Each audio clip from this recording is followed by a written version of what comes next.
Hello student, welcome to NCERT Education. Now we are studying Social Science book of class 9th and this is our new NCERT book and this book name is Understanding Society, India and Beyond. In this book we are studying chapter number 2 Shaping of the Earth Surface. Okay, पृथ्वी की सतह का निर्माण. Okay, जो पृथ्वी की जो सतह है वो बनती रहती है और समय के अनुसार क्या होती है वो उसमें बदलाव देखने को मिलते हैं. द बिग क्वेश्चंस कौन कौन से जो क्वेश्चंस हैं जो इसमें गिवन है इसको इस चैप्टर के अंदर समझेंगे इन क्वेश्चंस के आंसर्स को.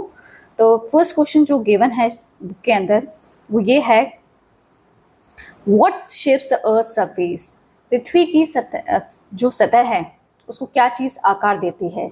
तो पृथ्वी की सतह जो है उसको क्या चीज़ आकार देती है. तो पृथ्वी की जो सतह होती है आप देखेंगे अलग अलग जगहों पे आपको कहीं पर्वत, कहीं नदियाँ, कहीं पर हवा, कहीं पे पानी, कहीं ज्वालामुखी और जो प्लेटों की जो गति होती है वो सब मिलकर क्या करती है पृथ्वी की सतह का निर्माण करती है. क्वेश्चन नंबर 2 जो इसमें गिवन है, what is plate tectonics. Plate tectonics क्या होता है. प्लेट टेक्टोनिक्स क्या होता है, जब पृथ्वी की बाहरी परत जो है किसी और प्लेट से जाके जब टकराती है और वो कई पार्ट्स में जब बढ़ जाती है उसी को हम कहते हैं प्लेट टेक्टोनिक. ओके, और इसी प्लेट के वजह से क्या होता है, वॉल्केनोज आते हैं, अर्थक्वेक्स होते हैं. क्वेश्चन नंबर 3 जो गिवन है वो है ये है, how are landforms form and how are they classified. जो लैंडफॉर्म्स हैं वो किस तरीके से बनते हैं, जिसको हिंदी में हम कहते हैं स्थलकृतियाँ, वो किस तरीके से बनती हैं, उनको कैसे बांटा गया है. आप देखें कहीं पर क्या है, पर्वत हैं, कहीं पे माउंटेन्स हैं, कहीं प्लेट्यूज हैं, कहीं पे प्लेन्स हैं. तो ये सब क्या है, ये सब क्या है, लैंडफॉर्म्स के फॉर्म्स हैं और उन्हें कई प्रकारों से बांटा जाता है. ओके, क्वेश्चन नंबर 4 है, how are humans and other living beings connected to these landforms. किस तरीके से मनुष्य और भी जो जीव जंतु जो इस लैंडफॉर्म्स पर रह रहे हैं वो किस तरीके से एक दूसरे से जुड़े हुए हैं. तो आप देखेंगे अलग अलग स्थलकृतियों में, अलग अलग लैंडफॉर्म्स में जो रहने वाले लोग हैं तो उनका रहने का तरीका, उनका खेती करने का तरीका और उनका जो वहाँ पे जो उनको फैसिलिटीज़ मिल रही हैं, खेती करने का तरीका, जो पानी जो उनको मिल रहा है और रहने का तरीका जो है सभी जगहों को क्या है वो डिफरेंट है अलग अलग लैंडफॉर्म्स में. ओके, नेक्स्ट क्वेश्चन जो इसमें गिवन है, how do disaster associated with different landforms impact human life. किस तरीके से डिजास्टर्स जो हैं जैसे कि हमारा हो गया लैंडस्लाइड्स हो गए, अर्थक्वेक्स हो गए या फिर वॉल्केनोस हो गए, फ्लड्स हो गए, तो ये सारे जब डिजास्टर आते हैं तो लोगों के जीवन पर, लोगों की लाइफ पे और उनकी जो प्रॉपर्टी होती है उसको बहुत ज़्यादा नुकसान पहुंचता है. Okay, Now we will start from this paragraph. The Earth's surface is not consistent. पृथ्वी की सतह जो है वो हर जगह एक जैसी नहीं है. कहीं पर पर्वत है, कहीं पर नदियां हैं, कहीं पर समुद्र है, तो कहीं पर रेगिस्तान. तो इस तरीके से पृथ्वी की जो सतह है वो लगातार बदलती रहती है. It is constantly being transformed by powerful forces acting from within and on the surface of the planet. तो जो पृथ्वी की सतह है वो किस वजह से बदल रही है, क्योंकि पृथ्वी के अंदर जो है कुछ आंतरिक शक्तियां हैं और पृथ्वी के ऊपर क्या है, बाहरी शक्तियां हैं. तो उनमें जो गति होती है उसके कारण से क्या होता है, पृथ्वी की सतह जो है वो लगातार बदलती रहती है. One of the most important ideas that explain this changes is the theory of plate tectonics. अगर इस पूरे ये कॉन्सेप्ट अगर हमें अच्छी तरीके से समझना है कि लैंडफॉर्म्स में जो मूवमेंट हो रही है वो किन कारणों से हो रही है, तो उसके लिए हमें जो है थ्योरी ऑफ प्लेट टेक्टोनिक्स को समझना बहुत ज़रूरी है. जब हमें थ्योरी ऑफ प्लेट टेक्टोनिक्स समझ में आ जाएगा तो हमें ये चीज़ पता चल जाएगी कि जो अर्थ की जो सरफेस है वो कंसिस्टेंट नहीं है, वो लगातार जो है उसमें मूवमेंट होती रहती है. विच describe how large pieces of earth crust move slowly over the molten metal. Okay, तो ये चीज़ ये बता रही है कि जो थ्योरी जो है प्लेट टेक्टोनिक्स की वो समझना बहुत ज़रूरी है. तो उससे हमें ये पता चलता है कि जो लार्ज पीसेस जो हैं अर्थ क्रस्ट के, जो हमारी पृथ्वी की जो सतह है वो 3 पार्ट्स में डिवाइडेड है. एक होता है जो ऊपरी सतह जो होती है उसको हम कहते हैं क्रस्ट, जिसको हिंदी में भू प्रपट्टी कहते हैं. ओके, हिंदी में कहते हैं क्रस्ट और जिसको हिंदी में कहते हैं भू प्रपट्टी कहते हैं इसको. तो मैं आपको बता देती हूँ, ये क्रस्ट जो है ये पृथ्वी की जो है जो ऊपर की जो सतह होती है उसको हम क्रस्ट बोलते हैं और उसके बाद जो सतह है पृथ्वी की उसको हम मैंटल बोलते हैं और जो सबसे लास्ट में जो आती है उसको हम कोर बोलते हैं. इसको मैं आपको अभी एग्जाम जो आगे आपका एक्सप्लेनेशन आएगा उसमें आपको अच्छे से पता चल जाएगा कि पृथ्वी की जो क्रस्ट है वो क्या है, मेंटल क्या है, पृथ्वी की सतह के बारे में जो हम पढ़ रहे हैं और मेंटल क्या है, कोर क्या है, तो उनके बारे में आपको समझ आ जाएगा. ठीक है, तो जो थ्योरी ऑफ जो प्लेट टेक्टोनिक्स है वो हमें यही चीज बताती है कि जो अर्थ की क्रस्ट के बड़े बड़े जो टुकड़े हैं वो धीरे धीरे कैसे जो है जो पिघला हुआ जो मैग्मा है उसकी तरफ कैसे जा रहे हैं। द मूवमेंट ऑफ दिस, उसकी वजह से क्या हो रहा है, गति हो रही है, उसकी वजह से मूवमेंट हो रही है। The movement of these plates give rise to various landforms such as mountains, volcanoes, plains and valleys. और इसी गति के, प्लेटों की गति के कारण क्या हो रहा है, विभिन्न प्रकार के जो है लैंडफॉर्म्स बन रहे हैं, जैसे कि माउंटेन्स बन रहे हैं, वॉल्केनोस फॉर्म हो रहे हैं जिनको हम कहते हैं ज्वालामुखी, प्लेन्स मैदानी इलाका बन रहा है, कहीं पर घाटियां बन रही है। Okay, Understanding plate tectonics and landforms help us explain natural phenomena like earthquake, volcanic eruptions, and the formation of continents and oceans, and allow us to better appreciate the dynamic nature of the earth.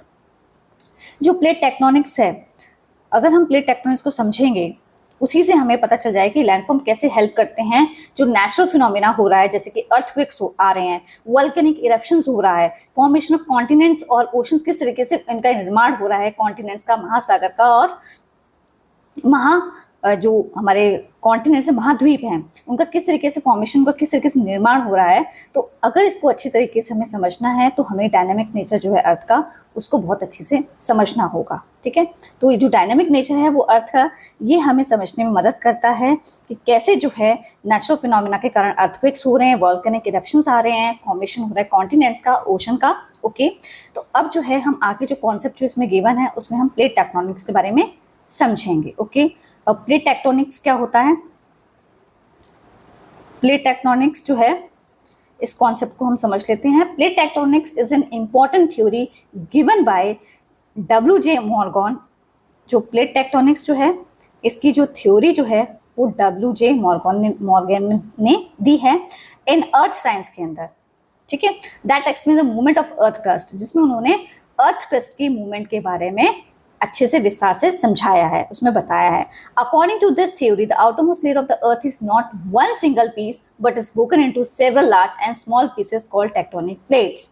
इस theory के हिसाब से जो पृथ्वी की जो सबसे बाहरी परत है, ठीक, आउटर मोस्ट लेयर, जो पृथ्वी की सबसे ऊपर की जो लेयर है अर्थ की, वो एक सिंगल पीस से नहीं बनी हुई है। It's not one single piece, एक छोटा सा बड़ा सा टुकड़े से नहीं बनी हुई है। ये जो है बहुत सारे बड़े बड़े और छोटे छोटे टुकड़ों में ब्रोकन है, जिसको हम क्या कहते हैं, tectonic plates. Okay, these plates move slowly over the semi molten layer beneath them.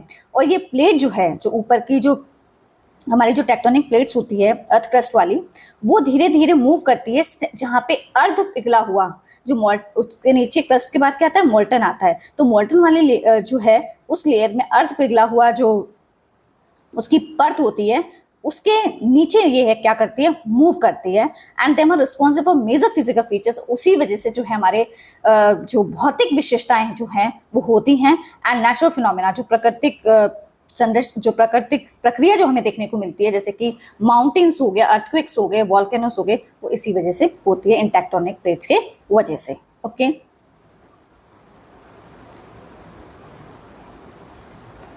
यहाँ पे लैंडफॉर्म्स की एक डेफिनेशन है, दिस इज एन इम्पॉर्टेंट, ये टर्म्स हैं, इसको समझ लेते हैं, ये बहुत इंपॉर्टेंट टर्म्स भी है। ठीक है, लैंडफॉर्म क्या होता है? A landform is a natural feature on the earth surface form by process such as weathering, erosion, disposition and the movement of the earth crust.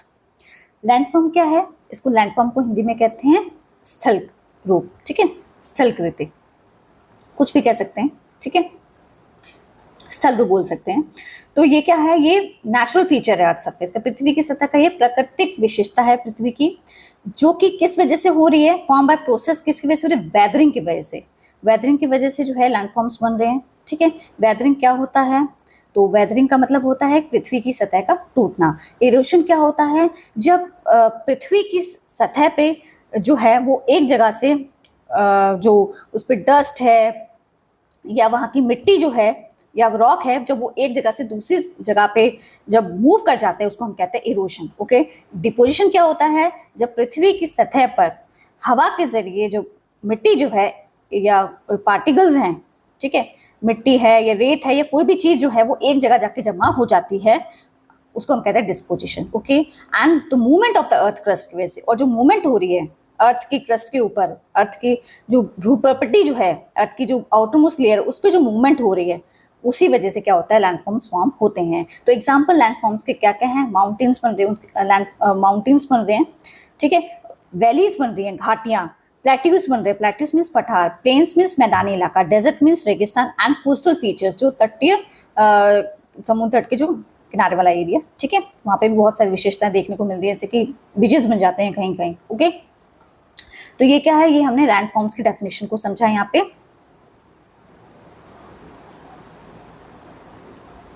Okay,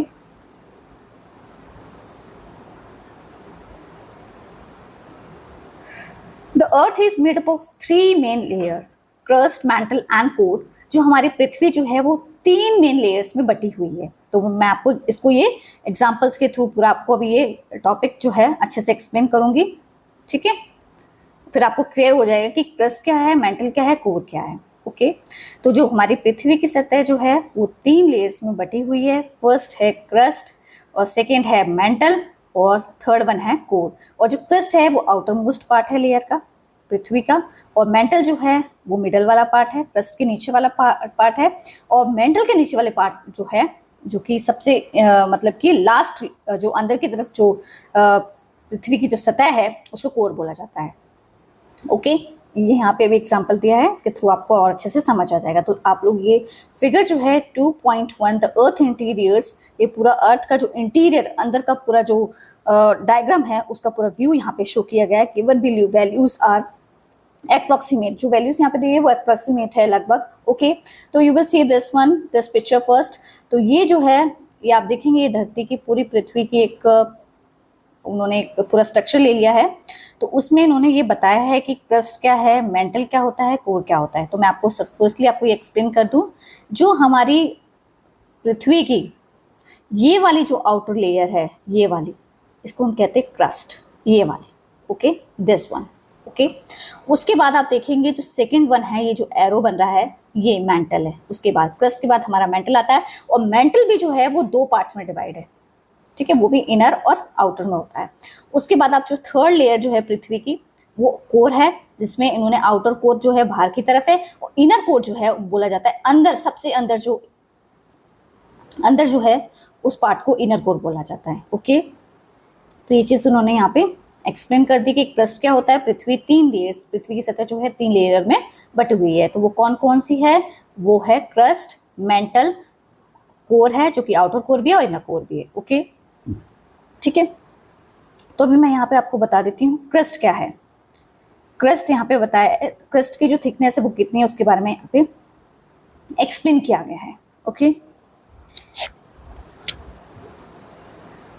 जो क्रस्ट है उसकी जो थिकनेस है वो वेरीज करती है 30 to 40 kilometre under continents. Okay, ये वाला जो, जब पहले मैं आपको डायग्राम समझाऊंगी तब मैं आपको ये इसके बारे में एक्सप्लेनेशन आपको दूंगी। ओके, ये इसका एक्सप्लेनेशन है, ठीक है, 2 मिनट।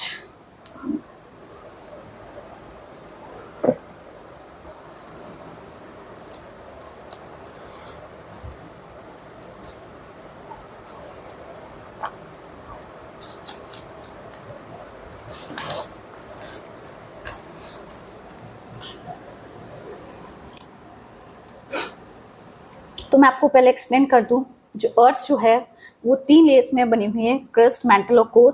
तो क्रस्ट क्या है, क्रस्ट जो है वो सबसे आउटर मोस्ट लेयर मानी जाती है अर्थ की, ठीक है, और मेंटल जो है उसके बाद वाला जो है लेयर को बोला गया है mental.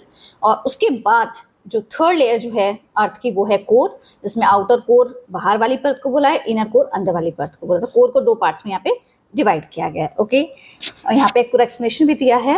The crust is the outer most layer on which we live. Crust क्या है, आउटर मोस्ट लेयर है अर्थ की जिसपे हम लोग रह रहे हैं, जिसपे मनुष्य, ह्यूमन बींग्स और जितने भी जीव जंतु, जितने भी प्राणी जो रहते हैं वो आउटर मोस्ट लेयर पे रहते हैं पृथ्वी की, जिसको क्रस्ट बोला जाता है। Below the crust lies the mental. और क्रस्ट के बाद क्या आता है, मेंटल आता है। ये आपको यहाँ पे शो भी किया गया है, ये रेड कलर का, ऑरेंज कलर की जो बाउंड्री दी गई वो क्रस्ट है, उसके बाद जो है रेड कलर का ये मेंटल है। The below the crust lies the mental which is very thick, और जो ये मेंटल वाली जो लेयर है ये बहुत ज्यादा मोटी है और यहाँ मतलब कि बहुत ज्यादा गर्म भी है ये वाली layer. The core is the inner most layer and is extremely hot and heavy, और जो कोर जो है ये सबसे अंदर वाली लेयर मानी जाती है जो कि बहुत ज्यादा हॉट है, यहाँ पे बहुत ज्यादा गर्मी है और अत्यधिक भारी भी है। The crust along with upper part of the mental forms the lithosphere. जो क्रस्ट जो है, क्रस्ट जो है उसके साथ जो अपर पार्ट जो मेंटल का है तो उसको क्या बोला गया है, उसको इन्होंने बताया है कि उसको हम लिथोस्फीयर मानते हैं। जैसे कि अभी आप ये देख सकते हैं, ये भी एक डायग्राम इन्होंने शो करके यहाँ बताया है, तो इसी का एक्सप्लेनेशन यहाँ पे दिया गया है।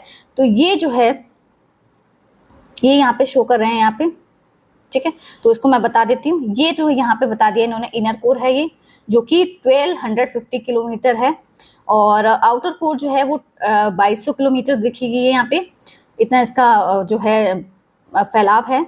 और मेंटल जो है वो कितने किलोमीटर तक है, 2900 किलोमीटर तक फैली है, इतना इसने डिस्टेंस कवर कर रखा है। लिथोस्फीयर जो है वो 100 किलोमीटर तक फैली हुई है। तो इसका मतलब जो ऊपर वाला जो पार्ट है क्रस्ट का, और जो ये जो मेंटल का जो आधा पार्ट है थोड़ा सा, ठीक है, थोड़ा सा मेंटल का जो इनर मेंटल वाली जो लेयर आ जाती है वो वाली थोड़ा सा पार्ट, और ऊपर का पूरा क्रस्ट का पार्ट को लिथोस्फीयर बोला जाता है। इसकी ठोस परत को जो है lithosphere. The crust along with the upper part of the mental, जो अपर पार्ट है मेंटल का और जो क्रस्ट है वो, उसको हम क्या कहते हैं, उसको हम लिथोस्फीयर कहते हैं। This lithosphere is broken into different tectonic plates, और ये लिथोस्फीयर जो है वो कई टेक्टोनिक प्लेट्स में डिवाइडेड है।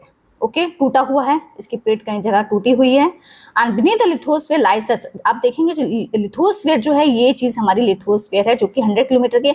उसके बाद ये क्या है, एस्थेनोस्फीयर है। एस्थेनोस्फीयर जो है वो 200 किलोमीटर का एरिया कवर कर रहा है, ठीक है, जो कि सेमी मोल्टल माना जाता है जिसको, and allows the plates to move, मतलब ये अर्ध पिघली हुई परत है, ठीक है, मोल्टन मेंटल की अर्ध पिघली हुई परत है ये। और यहाँ इसी वजह से क्या होता है, प्लेट जो है वो मूव करती है। इसी वजह से क्या होता है, सेमी मोल्टन जो इसमें से जो वो लावा जो निकलता है, जो मोल्टन मैग्मा जो निकलता है वो ऊपर की तरफ जाता है और नीचे की तरफ जाता है। इसी वजह से ऊपर की तरफ मैग्मा ऊपर की तरफ जा रहा है, सेमी मोल्टन मैग्मा जिसको हम बोलते हैं, उसी वजह से क्या हो रही है, प्लेट्स की मूवमेंट्स हो रही है। ओके, और आप देखेंगे ये जो है पूरा जो कितना एरिया कवर कर रहा है, ये पूरा 6,375 किलोमीटर जो है ये पूरा एरिया कवर हो रहा है। आप देखेंगे इसके ऊपर यहाँ पे शो किया गया है ओशनिक क्रस्ट भी बताया गया। ओशनिक क्रस्ट क्या है, ये ब्लू वाला पार्ट जो है ओशनिक क्रस्ट है, और कॉन्टिनेंटल क्रस्ट जो कि 5 किलोमीटर फैली हुई है, इतना एरिया कवर करे ओशनिक क्रस्ट। और कॉन्टिनेंटल क्रस्ट जो है वो 30 किलोमीटर तक है, यहाँ तक ये ब्राउन वाला एरिया जो है ये शो कर रहा है कॉन्टिनेंटल क्रस्ट को। ओके, जो कि 30 किलोमीटर तक है। तो क्रस्ट क्या है, क्रस्ट की थिकनेस क्या है, क्रस्ट की जो थिकनेस है वो 30 to 40 किलोमीटर तक है under continents, to 5 to 7 kilometre under the ocean के अंदर। ओके, और नेक्स्ट जो है लिथोस्फीयर जो है ये आउटर लेयर मानी जाती है सरफेस की, जिसमें कि क्रस्ट को भी इंक्लूड कर रहा है, क्रस्ट का तो पार्ट इंक्लूड कर रहा है, और अपर मेंटल का भी पार्ट लिथोस्फीयर इंक्लूड कर रहा है थोड़ा सा।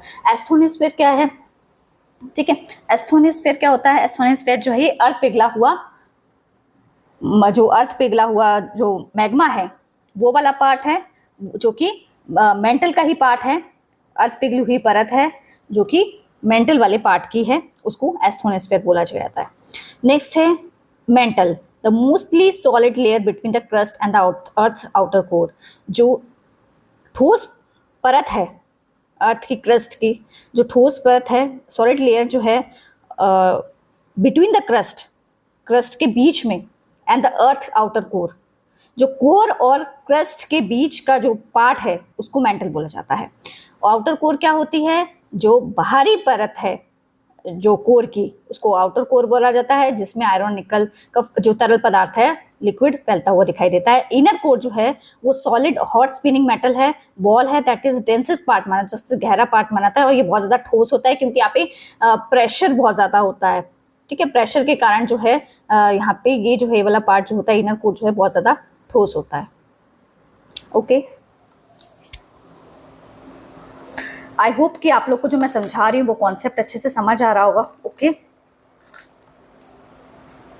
ठीक है। एस्थोनोस्फीयर, मैंने एस्थोनोस्फीयर आपको समझा दिया। ये जो है 200 किलोमीटर तक एस्थोनोस्फीयर जो है वो फैला हुआ है, और यह गर्म और अर्ध पिघली हुई चट्टानों की क्या है, ये परत है। ओके, और कोई क्वेश्चन किसी को पूछना हो तो। इनर कोर तो मैंने बता दिया कि ये सॉलिड और हॉट स्पिनिंग मेटल बॉल है, जो कि डेंसेस्ट पार्ट माना जाता है अर्थ का, मतलब ठोस, अत्यधिक गर्म और पृथ्वी का सबसे घना जो है भाग जो है वो इनर कोर ही है। ओके,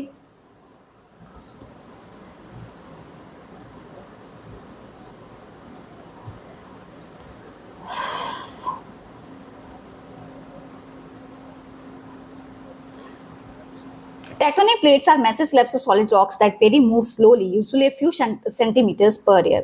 Tectonic plates जो है ये massive slabs मानी जाती हैं solid rock की, जो कि धीरे धीरे जो है मूव कर रही हैं, और हर सेंटीमीटर जो है पर ईयर आप देखेंगे थोड़ी थोड़ी जो है फ्यू सेंटीमीटर जो हर साल जो है ये जो प्लेट्स हैं, टेक्टोनिक प्लेट्स हैं, वो जो कि स्लैब्स मानी जाती है सॉलिड रॉक की, वो धीरे धीरे जो है हर साल जो है फ्यू सेंटीमीटर जो है वो थोड़ी थोड़ी मूव करते हैं। There are 3 main types of tectonic plates. तो अभी हम पढ़ेंगे कि टेक्टोनिक प्लेट्स जो हैं वो कितने प्रकार की होती हैं। तो टेक्टोनिक प्लेट्स जो हैं वो 3 प्रकार की होती हैं। पहला है इसमें continental plates, okay, which carry continents, जो कि कॉन्टिनेंट्स को कैरी करती हैं। ओके, जो कि कॉन्टिनेंट प्लेट्स को कैरी करती हैं। और उसके बाद आता है ओशनिक प्लेट्स, जो कि ओशंस को कैरी करती हैं। ओके, जिनमें ओशंस होता है, और मिक्स प्लेट्स जो होती हैं वो होती हैं कॉन्टिनेंट की भी होंगी और ओशन से, दोनों की जो प्लेट्स जब आपस में मिलती हैं तो वो कहलाती है मिक्स प्लेट। कॉन्टिनेंट प्लेट्स में कॉन्टिनेंट की प्लेट होगी, ओशनिक प्लेट्स में ओशन की होगी और ओशन के फ्लोर्स की होगी, और मिक्स प्लेट में carry both continents and ocean, दोनों की जो है प्लेट्स होंगी। Some of the major tectonic plates, कुछ टेक्टोनिक प्लेट्स के बारे में यहाँ पे बताया गया है जो कि पूरी दुनिया में है। दैट इज पैसिफिक प्लेट है, यूरेशियन प्लेट्स है, Pacific plates, okay, Pacific plates है और यूरेशियन प्लेट्स है, Pacific plates, Eurasian plates, African plate, north American plate, south American plate and Indo Australian plate and Antarctic plate. तो ये सब क्या है, ये सब प्लेट्स के नाम यहाँ पे गिवन है पूरी दुनिया के अंदर। ठीक है, अभी ये जो है movement of material below the crust, किस तरीके से मूवमेंट हो रही है मटेरियल की बिलो द क्रस्ट, क्रस्ट के नीचे, उसके बारे में यहाँ पे बताया है। Movement of tectonic plates is caused by convection currents in the mantle. Heat from the earth core causes molten material in the mantle to rise. जो गति होती है टेक्टोनिक प्लेट्स की, वो किसकी वजह से होती है, कन्वेक्शन करंट्स की वजह से। कन्वेक्शन करंट्स क्या होता है, कन्वेक्शन करंट्स होते हैं संवहन धाराएं, जिसको हिंदी में बोला जाता है, जो कि मेंटल में होती हैं। तो वो ये किस प्रकार होती हैं, इसको मैं आपको समझा देती हूँ। जो हीट जो है अर्थ की कोर से, वो क्या करती है, मॉल्टन मटेरियल को in the mantle to rise, मतलब ऊपर की ओर जो है लाव, जो मैग्मा है उसको ऊपर की तरफ क्या करती हैं, धकेलती हैं। और वाइल कूलर मटेरियल, जो ठंडा हुआ पदार्थ होता है, ठंडा जो मटेरियल होता है उसको तो नीचे की तरफ धकेल देती हैं, और जो पिघला हुआ जो गर्म पदार्थ होता है उसको ऊपर की ओर ले जाती है। इसी को हम कन्वेक्शन करंट्स बोलते हैं। This continuous movement causes creates convection currents, और इसी वजह से क्या होता है, ये लगातार जो मूवमेंट हो रही है उसी वजह से क्या होता है, कन्वेक्शन करंट्स बनते हैं। कन्वेक्शन जो है संबंध धाराएं बनती हैं, जो क्या करती हैं, पुश करती हैं, धकेलती हैं और खींचती हैं टेक्टोनिक प्लेट्स को, causing them to move in different direction. उसी वजह से क्या होता है, टेक्टोनिक जो प्लेट्स होती हैं वो अलग अलग डायरेक्शन में चली जाती हैं। Okay, movements of material below the crust, ये वाली फिगर जो है इसको हम देख लेते हैं। तो आप देखेंगे ये जो है इनर है, ये कोर की बात हो रही है, ये कोर वाला एरिया है जो कि 22% दिया गया है। तो आउटर कोर भी है और इनर कोर भी है। ठीक है, ये, और उसके ऊपर आप देखेंगे यहाँ पे मेंटल को 2 पार्ट्स में डिवाइड किया है। सबसे जो ऊपर की जो परत है ये तो क्रस्ट हो गया, और ये वाला जो पार्ट है यहाँ तक 22%, यानी इन्होंने ये बता दिया यहाँ पे कितना परसेंट कोर का है, कितना परसेंट मेंटल का है और कितना परसेंट क्रस्ट है। तो टोटल इंटीरियर हीट फ्लो यहाँ पे इन्होंने दिखा दिया है। तो क्रस्ट जो है वो 24% है ऊपर के, और अपर मेंटल जो है 22% एरिया कवर कर रहा है। लोअर मेंटल जो है वो 32% जो है, ये इतना इसमें हीट फ्लो जा रहा है इसमें। ठीक है, और कोर जो है 22% जो है उसके बारे में बताया। यहाँ पे हीट के बारे में, कितना हीट फ्लो हो रहा है, मतलब इनर कोर जो है, कोर में तो 22% का हीट फ्लो, जो हीट है उसका फ्लो हो रहा है, और लोअर मेंटल में 32% का, अपर मेंटल 22% का, क्रस्ट में 24% का। तो ये मैग्मा के यहाँ पे शो किए गए हैं कि ये देखो कंडक्शन हो रहा है यहाँ पे, ठीक है, ये फिर यहाँ पे कन्वेक्शन हो रहा है, फिर एडवेक्शन हो रहा है, हीट का किस तरीके से ट्रांसपोर्ट हो रहा है मैकेनिज्म, फिर मैग्मा के जोन्स बन रहे हैं यहाँ पे। ओके, ये पूरा यहाँ ने उन्हें शो किया है, ठीक है।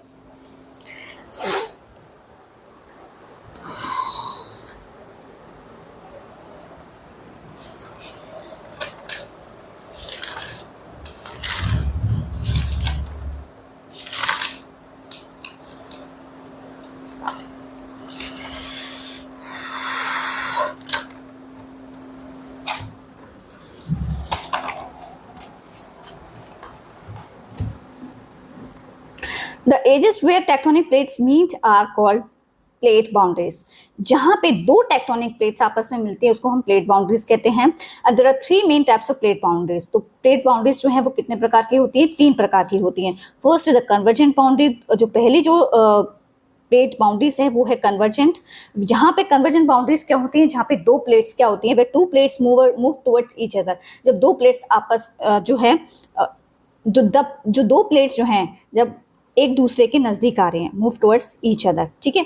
व्हेन कॉन्टिनेंटल प्लेट्स कोलाइड, जब कॉन्टिनेंटल प्लेट कोलाइड करती है तो they form full mountains form होते हैं, जिसको क्या बोला था? हिमालयास। तो ये किसकी वजह से होते हैं? ये कन्वर्जेंट बाउंड्री की वजह से होते हैं। ओके,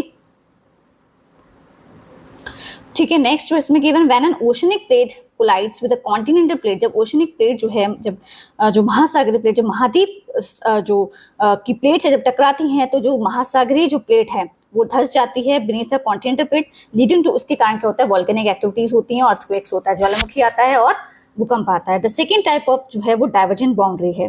डाइवर्जेंट बाउंड्री में क्या होता है? वे plates move away from each other, जहाँ पे प्लेट्स जो हैं एक दूसरे से दूर जा रही हैं, ठीक है। इस केस में क्या होता है? Magma rises from below, magma जो है वो राइज करता है नीचे की ओर और फिर करता है, और मैग्मा राइजेस बिलो क्या होता है? फॉर्म करता है, नई क्रस्ट बना लेता है, ठीक है।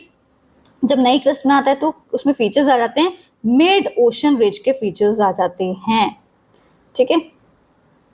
द मिड अटलांटिक रिज जो है इसका एक अच्छा एग्जांपल बताया किसका? डाइवर्जेंट बाउंड्री का। ओके, द थर्ड टाइप जो है जो हम पढ़ रहे हैं टेक्टोनिक प्लेट्स का, वो है ट्रांसफॉर्म बाउंड्री। जहाँ पे क्या होता है? वे plate slide past each other, जहाँ पे प्लेट्स जो हैं एक दूसरे के समांतर होती हैं, पैरेलल होती हैं, विदाउट क्रिएटिंग और डिस्ट्रॉइंग क्रस्ट। यहाँ पे ना ही वो क्रस्ट को डिस्ट्रॉय करती हैं ना ही बनाती हैं। इस तरीके की मूवमेंट जो है क्या करती हैं? अर्थक्वेक लेके आती हैं, जो कि सैन एंड्रियास फॉल्ट हुआ था यूनाइटेड स्टेट्स के अंदर। ओके, ये टॉपिक बहुत ज़्यादा इंपॉर्टेंट है, इसमें एग्जाम्स पॉइंट ऑफ व्यू से बहुत सारे क्वेश्चंस भी आते हैं। ओके, यहाँ पे आपको शो किया है मेजर प्लेट्स को, यहाँ पे दिखाया गया है फिगर 2.3 में, world map showing major plates and the direction of movement. तो यहाँ पे बहुत सारी प्लेटों को शो किया गया है कि नॉर्थ अमेरिकन प्लेट का पूरा उन्होंने बताया है कि नॉर्थ अमेरिकन प्लेट जो है उसका कलर क्या है, और अफ्रीकन प्लेट का क्या है, यूरेशियन का क्या है, साउथ अमेरिकन प्लेट का क्या है, इंडोस्टीन प्लेट का क्या कलर है। तो उसके तरीके से पूरा इन्होंने ये जो है मैप जो है पूरा इन्होंने प्लेट्स को डिस्क्राइब करने के लिए पूरा यहाँ पे प्लेट्स को पूरा मैप के थ्रू यहाँ पे एक्सप्लेन किया है। तो आप देख सकते हैं यहाँ पे जो नॉर्थ अमेरिकन प्लेट जो है वो नॉर्थ अमेरिकन प्लेट जो है ये वाले एरिया को शो कर रही है। ओके, और अफ्रीकन प्लेट जो है ये वाला इन्होंने मार्क किया है इसको, यूरेशियन प्लेट ये वाला पार्ट है, और साउथ अमेरिकन प्लेट ये वाला पार्ट है, और इंडो ऑस्ट्रेलियन ग्रीन कलर में शो किया है सी ग्रीन में, और माइनर प्लेट्स को यहाँ पे बताया गया है, और पैसिफिक प्लेट जो है वो ये है वाला पार्ट है पैसिफिक प्लेट का जो कि ब्लू कलर से है। इंडो ऑस्ट्रेलियन जो है वो ग्रीन कलर से है, इंडो ऑस्ट्रेलियन ये है वो वाला सी, ठीक है। तो ये सारे माइनर प्लेट्स वगैरह सारी प्लेट्स को यहाँ पे बताया गया, वर्ल्ड मैप के अंदर शो किया कि मेजर प्लेट्स उनकी डायरेक्शन क्या है मूवमेंट की। तो डायरेक्शन क्या है उनकी मूवमेंट की वो देख सकते हैं आप, ये डायरेक्शन जा रही हैं, ठीक है। ये इंडो ऑस्ट्रेलियन क्या है, तो इन्होंने अलग अलग जो है यूरेशियन प्लेट के लिए डायरेक्शन दिए हैं। तो ये सब पूरा जो है पूरा मैप में शो किया गया है। Pick any 2 plates from the map above and complete the table given below. तो ये आप अपनी मर्जी से कर सकते हैं, अपने आप खुद कोई भी प्लेट्स का उसमें कॉन्टिनेंट में ओशन उसको आपको बताना है। Plate tectonics play a major role in shaping a surface. The movement of plates leads to formation of mountains, valleys, ocean basins, volcanoes and earthquakes. Plate tectonics जो है एक बहुत बड़ा रोल प्ले करते हैं पृथ्वी की सतह को आकार देने में, और जो गति हो रही है प्लेट्स की उससे क्या होता है, फॉर्मेशन हो रहे हैं, माउंटेन्स बन रहे हैं, वैलीज बन रही हैं, ओशन बेसिन्स बन रहे हैं और वॉल्केनोस बन रहे हैं, अर्थक्वेक्स का निर्माण हो रहा है। It also explains the distribution of continent and oceans across the earth. और ये भी बताते हैं किस तरीके से कॉन्टिनेंट का पूरा डिस्ट्रीब्यूशन जो है फैला हुआ है, ओशंस कहाँ कहाँ है पूरे अर्थ के ऊपर। Most earthquakes and volcanoes occurs along the plate boundaries. ज़्यादा से ज़्यादा अर्थक्वेक्स और वॉल्केनोस जो है वो प्लेट बाउंड्री के अलोंग ही होते हैं, specially around the Pacific ocean के आसपास, जिस एरिया को रिंग ऑफ फायर बोला जाता है। ठीक है, यहीं पे अर्थक्वेक्स और वॉल्केनोस ज़्यादा देखने को मिलते हैं। नेक्स्ट क्वेश्चन है, sorry, let's explore examine the plate map. देखिए फिगर 2.3 में with earthquake and volcano map. Figure 2.2 what correlation do you observe. तो ये आपको खुद करना है। इन calculation the theory of plate tectonics help us understand how the surface is constantly changing. इसका निष्कर्ष निकल के आता है जो सिद्धांत है प्लेट टेक्टोनिक्स का, वो किस तरीके से हमें मदद करता है पृथ्वी की सतह को समझने में, जो कि लगातार कॉन्स्टेंटली चेंजिंग, लगातार जो है वो बदलती जा रही है। कभी पर्वत बन रहे हैं, कहीं माउंटेन्स बन रहे हैं, कभी कुछ बन रहा है, कहीं पे प्लेन्स हैं, कहीं मैदान है, कभी वॉल्केनोस फॉर्म हो रहे हैं, कहीं कभी कुछ। तो ये जो इंटरनल एक्सटर्नल फोर्सेस के कारण जो थ्योरी, जो प्लेट टेक्टोनिक्स में जो मूवमेंट होती है, वो पृथ्वी की सतह के बारे में पूरा यहाँ पे समझाया गया। It explain the origin of many landforms. इसी वजह से बहुत सारे लैंडफॉर्म्स का ओरिजिन हो रहा है और नेचुरल डिजास्टर्स आते हैं, जैसे कि volcanoes, landslides. Okay, this theory is very important for identification of earthquake and volcano prone regions. तो ये थ्योरी बहुत मदद करती है अर्थक्वेक के बारे में समझने में, उसके पहचानने में, और कौन कौन से रीजन जहाँ पे वॉल्केनोस आता है, mention disaster rising from them, और उन डिजास्टर्स को किस तरीके से मैनेज करना है। ओके,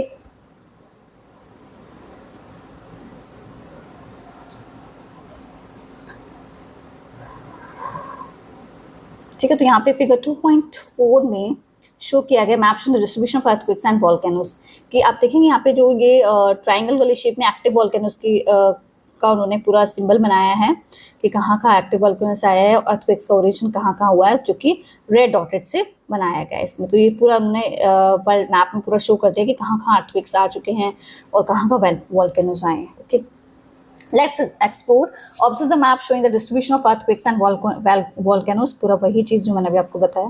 तो let's explore. Does India have a risk of earthquake? क्या भारत जैसे देश में जो है earthquake से खतरा है? India has experienced some major earthquakes in the past. Bharat जैसे देश ने बहुत सारा एक्सपीरियंस किया है पास्ट में जो earthquakes आए हैं, resulting thousands of that, जिसकी वजह से हजारों लोगों की मृत्यु हुई है। A large earthquake is densely populated country like India can cause severe damage to life and environment. और भारत जैसे देश में जिसकी आबादी बहुत ज़्यादा है, वहाँ पे बहुत ज़्यादा जो है नुकसान हुआ है, लोगों की जिंदगियों को और पर्यावरण को भी बहुत ज़्यादा नुकसान पहुँचा है। Can you find out which region is more vulnerable to earthquake? क्या आप ऐसा कोई रीजन बता सकते हैं जो बहुत ज़्यादा वनरेबल रहा है अर्थक्वेक के लिए? Why do you think human lifes are at risk? और भी कई कारण हैं जिसकी वजह से लोगों की ज़िंदगी का बहुत बड़ा एक रिस्क हो जाता है, जैसे कहीं पुल टूट जाता है या सड़क की कोई दुर्घटना हो जाती है, आग लग जाती है। तो these are the also reasons जिसके वजह से जो है लोगों की ज़िंदगी जो है वो आर एट रिस्क। ओके, तो ये यहाँ पे फिगर शो की गई है। ये 2.5 में द एक्सटेंसिव डैमेज जो कि हुआ है, बहुत ज़्यादा क्षति पहुंची है। मेजर अर्थक्वेक आया था गुजरात के अंदर 2001 में, दैट इज भोज के अंदर। ओके, नेक्स्ट जो है don't miss out. In early times,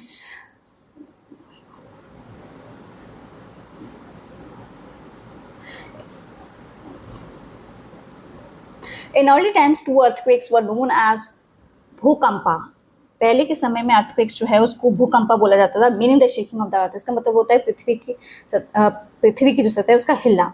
in the बृहत संहिता के अंदर जो वराहमिहिर है डेडिकेटेड सेक्शन टू अर्थक्वेक। तो उन्होंने एक सेक्शन जो है अर्थक्वेक के प्रति जो है पूरा डेडिकेट किया है। नोटिंग हाउ चेंजेस, उन्होंने लिखा भी है कि किस तरीके से विंड जो है, रेन जो है, क्लाउड्स जो है, एंड इनका जो बिहेवियर है और प्लानिटरी जो अलाइनमेंट्स हैं, जो मूवमेंट हो रही हैं, कुड सिग्नल देम। तो उनसे वो पता लगा लेते थे कि कुछ तो होने वाला है। Attribute earthquakes to 4 element forces. तो उन्होंने अर्थक्वेक को जो है 4 एलिमेंट फोर्सेस से बताया है। वायु का मतलब होता है विंड, अग्नि का मतलब फायर, इंद्र का मतलब हेवन, थंडर मतलब जो है बिजली का कड़कना और आकाश, एंड वरुण मीन्स पानी। ये सारी चीज़ें जो हैं स्पेसिफिक कॉन्स्टेलेशन और रीजन से जुड़ी हुई हैं, उनसे भी पता लगा लेते थे लोग कि क्या क्या होने वाला है।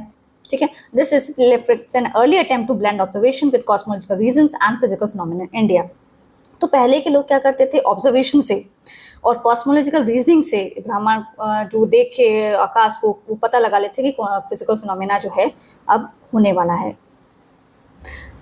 Let's explore, look carefully at this photograph and answer the following questions. What do you think caused the situation? ये कौन सी सिचुएशन है इस फोटोग्राफ में आपको देख के?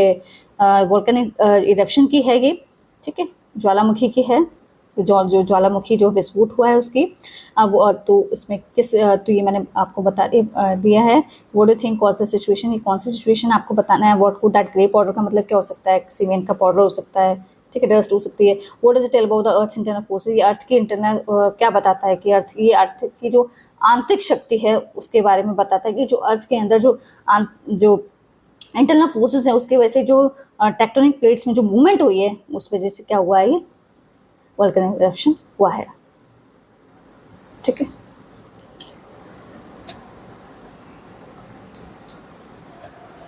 तो आई होप कि आप लोग को जो मैं ये समझा रही हूँ ये चैप्टर अच्छे से समझ आ रहा होगा। ओके, चैप्टर तो खैर बहुत ज़्यादा लेंदी तो है, लेकिन फिर भी हम इस चैप्टर को जो है अच्छे से धीरे धीरे समझेंगे जिससे कि आप लोग को अच्छे से समझ आ जाए।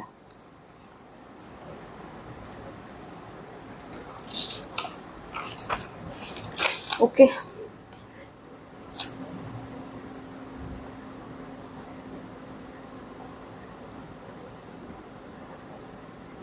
डोंट मिस आउट,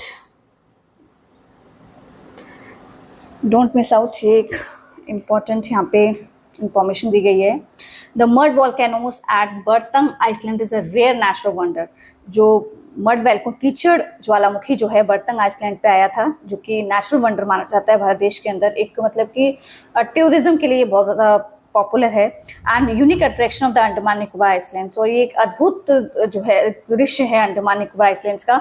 अनलाइक फेरी वॉल्कनस और भी जैसे बहुत सारे ज्वालामुखी आते हैं तो उनमें क्या होता है कि लावा निकलता है, ठीक है, फायर, आग निकलती है। Here you will find mud bubbling out due to the natural underground gases and pressure. तो यहाँ पे आप देखेंगे कि इसमें क्या हो रहा है कि गैसेस और प्रेशर के कारण क्या हो रहा है, इसमें से बबल्स निकलते हैं, कीचड़ वाले बबल्स इस वॉल्केनो के अंदर। इसी वजह से इसका नाम क्या पड़ा है, मड वॉल्केनो। ओके, ये देख सकते हैं आपकी पिक्चर आपके शो के रखी है यहाँ पे picture. 2.3 India's only mud volcano in Baratang in Andaman Nicobar island के अंदर की वहाँ की ये पिक्चर है। ये बर्तंग आइसलैंड्स यहाँ पे इसमें दिखाया गया है कि ये मड वॉल्केनो है। Okay, process of weathering and erosions. Weathering and erosion plays a vital role in the development of landforms by continuously breaking down and reshaping the earth's surface. Weathering, process of weathering and erosion क्या होता है? weathering जो होता है वो अपक्षय बोलते हैं इसको हिंदी में, और इरोशन को बोलते हैं अपर्दन। तो उसकी क्या प्रक्रिया है इसको हम समझ रहे हैं। वेदरिंग और इरोशन जो है काफ़ी ज़्यादा रोल प्ले करते हैं जो लैंडफॉर्म्स का डेवलपमेंट हो रहा है उसमें, and continuously breaking down reshaping क्या करते हैं, ये क्या करते हैं, पृथ्वी की सतह को तोड़ते हैं और फिर दोबारा से क्या करते हैं, उसको पूरा एक शेप दे देते हैं, उसके द्वारा से एक आकृति बना देते हैं पृथ्वी की सतह के ऊपर। Over long periods of time weathering and erosions work together to wear down mountains, scarp valleys, form plains and cliff features such as scarps, cliffs and river deltas, gradually giving shape to the diverse landscape we see on Earth today. लंबे समय से जब demolition की जो प्रक्रिया होती है जब एक साथ आती है तो क्या होता है, कई बार जो है पहाड़ बन जाते हैं, कई बार वैलीज जो है वो बन जाती हैं, प्लेन्स फॉर्म हो जाते हैं और बहुत सारे फीचर्स क्रिएट हो जाते हैं, गुफाएं बन जाती हैं, क्लिफ्स मैदान बन जाते हैं और रिवर पे डेल्टास बन जाते हैं, gradually giving shape to the. तो इस तरीके से धीरे धीरे जो है डाइवर्स लैंडस्केप्स जो है हमें पूरी हमारी जो पृथ्वी की सतह है आज पूरे दुनिया में जो हमें वो देखने को, we see on earth today, आज हमें देखने को मिलते हैं। ओके, वेदरिंग क्या होता है इस कॉन्सेप्ट को हम समझ लेते हैं। Weathering is a process through which rocks on the earth surface break down into smaller pieces due to various process. It does not involve movement of the broken material, only the breaking down. There are the three main types of weathering: physical weathering, in which rocks break down into smaller pieces due to temperature changes, frost or wind; chemical weathering, in which minerals in rocks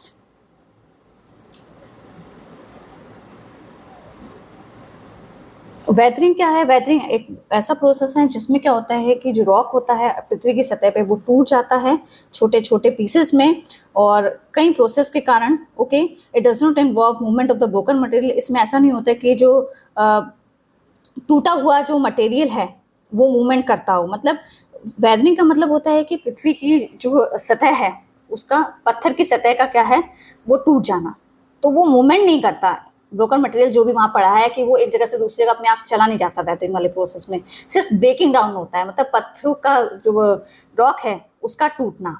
ठीक है, there are three main types of weathering होती है। एक है physical weathering, जिसमें क्या होता है, फिजिकल वेदरिंग में जो रॉक होता है वो छोटे छोटे पीसेस में टूट जाता है, किसके कारण, टेम्परेचर चेंजेस के कारण, हीट के कारण, या फिर मतलब हीट है या फिर कोल्ड क्लाइमेट के कारण, फ्रॉस्ट और विंड के कारण। ठीक है, केमिकल वेदरिंग में क्या होता है, इन विच मिनरल्स एंड रॉक्स, जो मिनरल्स होते हैं रॉक के अंदर, वो उनमें चेंजेस देखने को मिलते हैं, क्योंकि उनका रिएक्शन किसके साथ हो रहा है, वाटर के साथ, वो भी किस एयर के साथ हो रहा है, और एसिड के वजह से लीडिंग टू न्यू सब्सटेंस। उससे क्या होता है, एयर और एसिड जो कंबाइन करते हैं पानी के साथ एक नया पदार्थ बन जाता है। तो वो किसके वजह से हो रहा है, वो केमिकल वेदरिंग की वजह से हो रहा है रॉक के ऊपर। ओके, यहाँ पे शो भी किया गया है।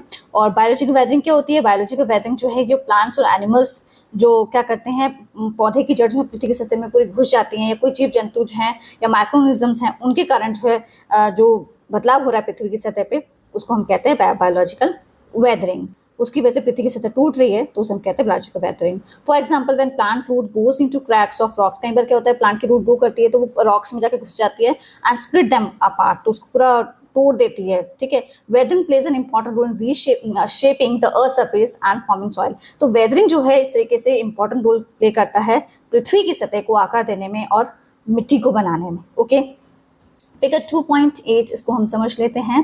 टाइप्स ऑफ वेदरिंग्स यहाँ पे गिवन है, physical heating and cooling, water, wind and ice expansion. तो ये चीज़ बता रहे हैं कि यहाँ पे कि जो हीटिंग और कूलिंग के वजह से, वाटर की वजह से, विंड की वजह से, आइस एक्सपेंशन की वजह से जो रॉक्स में जो चेंज आ रहा है उसको हम कहते हैं physical weathering. Chemical substance in the air and in the rain, उसकी वजह से चेंज आता है तो उसको हम कहते हैं केमिकल वेदरिंग। और बायोलॉजिकल प्लांट्स और एनिमल्स जो एकदम घुस के चले जाते हैं पत्थर के अंदर, उसकी वजह से चेंज आता है, उसको बायोलॉजिकल वेदरिंग कहते हैं।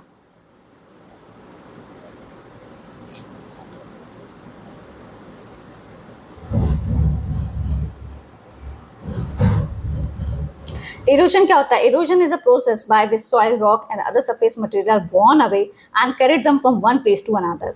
इरोजन क्या होता है, इरोजन को हिंदी में कहते हैं अपरदन। ये वो प्रोसेस होता है जिसमें, वो प्रक्रिया होती है जिसमें मिट्टी, पत्थर, ठीक है, बड़े बड़े रॉक जो होते हैं और उसके साथ बहुत सारे मटेरियल्स जो हैं वो बह के जो है पानी की सतह के साथ बहकर दूसरी जगह चले जाते हैं। ओके, मतलब ये चीज़ है, ये वो प्रोसेस है जिसमें सॉइल, मिट्टी हो गई या बड़े बड़े रॉक हो गए या और भी कोई सरफेस मटेरियल जो है वो बहकर एक जगह से दूसरी जगह चले जाते हैं नेचुरल जेंस के कारण, जैसे कि वाटर के कारण या हवा के विंड के कारण या आइस और वेव्स के कारण।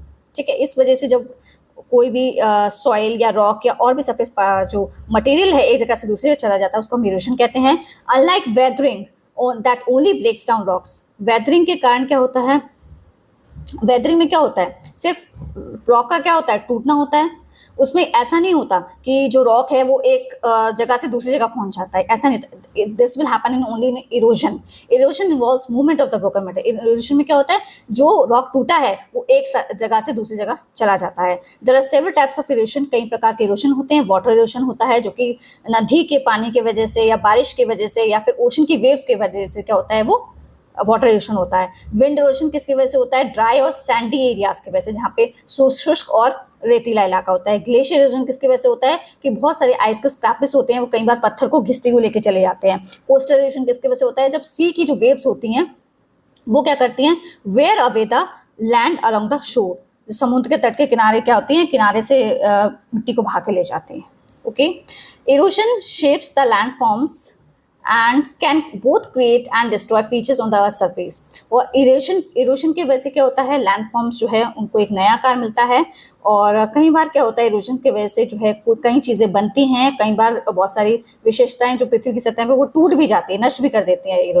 इरोजन लैंड फॉर्म्स को बनाती भी और नष्ट भी कर देती है। Erosion affects many human occupations, erosion का जो है बहुत ज़्यादा प्रभाव पड़ता है जो ह्यूमन की ऑक्यूपेशन है, and changing the land and soil on which people depend. और कई बार क्या होता है जिस पृथ्वी पर लोग रह रहे होते हैं, तो उनकी जो मिट्टी है और जहाँ वो फसल वगैरह उगाते हैं, तो उस पे भी बहुत ज़्यादा जो है इफेक्ट डालती हैं।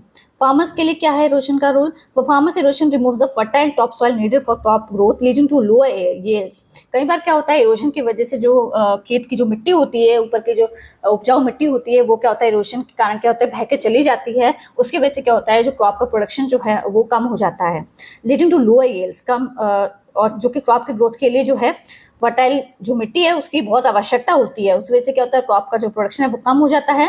For those living near rivers and coast, जो लोग नदी के किनारे या तट के किनारे रहते हैं, erosion can wash away land. कई बार क्या होता है वहां से उनके घर ही तोड़ देते हैं, वो जो लैंड है उसी को भाग के ले जाते हैं, घर टूट जाते हैं, रोड का डिस्ट्रक्शन हो जाता है। उसके वजह से कई बार बहुत ज़्यादा तबाही होती है, लोगों की जो संपत्ति है उसका पूरा नुकसान हो जाता है।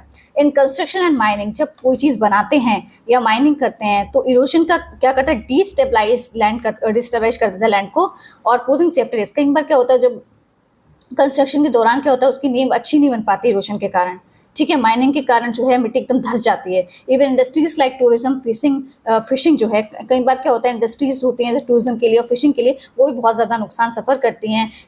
कई बार क्या होता है since beaches, reverse and fertile lands में भी डिस्ट्रॉय, जो बीचेस बनते हैं और रिवर्स और फर्टाइल लैंड्स हैं वो भी डिस्ट्रॉय हो जाती है इरोजन के कारण। This shows that erosion not only shape the earth surface, तो ये चीज़ हमें बताती है इरोजन जो है वो खाली से पृथ्वी की सतह को एक आकार ही नहीं देती, बल्कि but also directly effects human labour and livelihood. ये लोगों के जो जिंदगी है उस पर भी बहुत ज़्यादा जो है नकारात्मक प्रभाव डालती है कई बार। ओके, कॉन्टूरिंग क्या होता है ये वाला क्वेश्चन में समझा देती हूँ। कॉन्टूरिंग क्या है? एक कंटिन्यूस contour trench है is a water conservation technique in which trenches are dug along the contour lines of a hillside to slow down, hold and infiltrate rainwater, preventing soil erosion, recharging groundwater.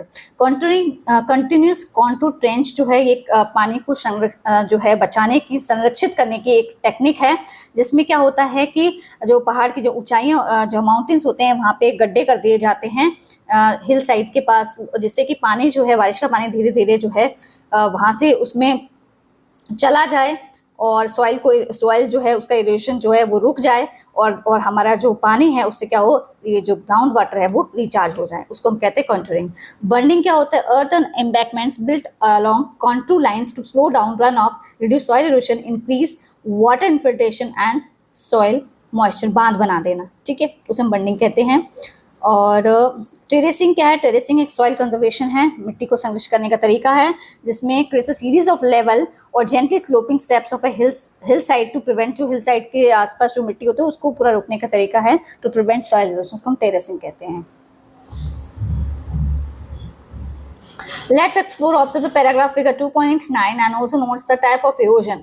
How are farmers affected by erosion due to wind and water? तो किस तरीके से farmer जो है उस पर प्रभाव पड़ता है वाटर और विंड के कारण, जो इरोशन हो रहा है बहुत बड़ा प्रभाव पड़ता है कि जो उसकी मिट्टी की जो टॉप लेयर जो होती है सॉइल्स की, वो इरोशन के कारण क्या होती है, उसकी फर्टिलिटी खत्म हो जाती है, उसके कारण प्रोडक्शन जो है वो बहुत जो है वो कम हो जाता है, घट जाता है प्रोडक्शन, और क्रॉप की ग्रोथ के लिए चीज़ अच्छी नहीं है। Don't miss out the Sindhu Saraswati civilization employ sophisticated techniques including contouring, bunding, terracing. जो सिंधु सरस्वती सिविलाइजेशन है उसने बहुत सारी सोफिस्टिकेटेड जो टेक्निक्स हैं, कॉन्टूरिंग हो गया, बंडिंग हो गया, टेरेसिंग हो गया, dams and canals for water management के लिए उसने बनाए हैं, तो इन टेक्निक्स का यूज़ किया है। और बहुत सारी जो है मल्टीपल संस्कृत टेक्स्ट जो हैं, डॉक्यूमेंट हैं, उन्होंने इस तरीके की प्रैक्टिसेस की हैं, कॉन्टूरिंग, बंडिंग और टेरेसिंग, और जिसमें बहुत सारे वेदास जो हैं और कृष, पराशरा, कौटिल्य शास्त्र, स्पेशलाइज्ड ट्रीटीज लाइक वैदिक आयुर्वेदा, द अर्थशास्त्र contain detail guidelines on land assessment. तो अर्थशास्त्र जो है उसमें भी एक पूरी डिटेल गाइडलाइन उन्होंने लैंड असेसमेंट के बारे में बताई है, कैटेगराइजेशन किया है फर्टिलिटी और प्रोडक्टिविटी के बेस्ड पे। ओके,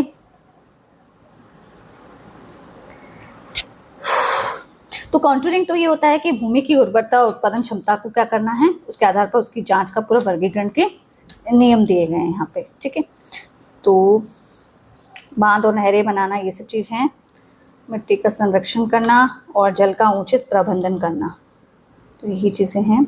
जबू सिस्टम क्या है? जबू सिस्टम जो है ये नागालैंड के अंदर है, रिप्रेजेंट करता है इंटीग्रेटेड फार्मिंग अप्रोच को using earthen Burns on hill slopes for soil and water conservation के लिए। ये नागालैंड में है, इंटीग्रेटेड फार्मिंग अप्रोच के लिए यूज किया जाता है, अर्दन बर्न्स के लिए, hill slope for soil and water conservation. Check dams were constructed across small streams to reduce water velocity, prevent soil erosion and allow sediment deposition. These structures were designated to slow down water flow and enhance groundwater recharge.